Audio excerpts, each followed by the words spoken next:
June 26 is the United Nations International Day in support of victims of torture.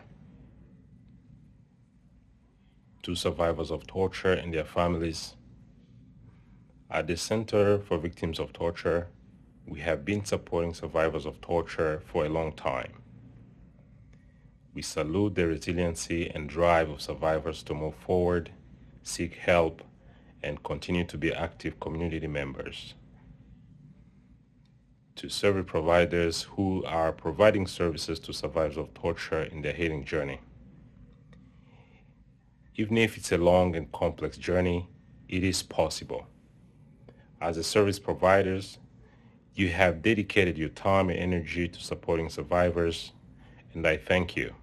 It's not easy because it's very emotionally taxing, and the burnout among providers who support survivors of torture is real.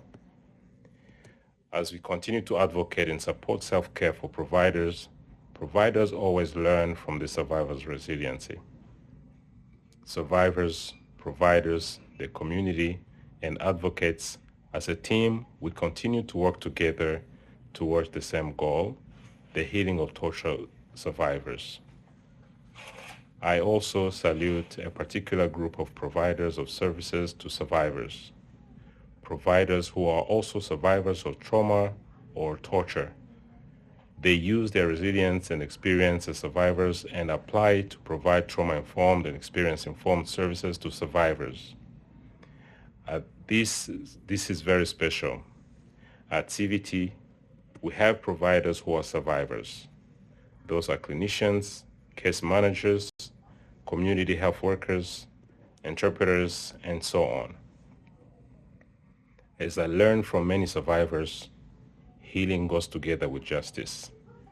It is not easy to pursue justice for many survivors of torture, but that's one of the most significant ways of healing, and many organizations support survivors in getting justice and accountability. We salute them.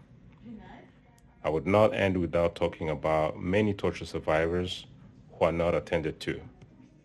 Many are in different jails around the world, refugee camps, and urban areas where access to services is almost impossible, where they only have to rely on their resiliency to keep going.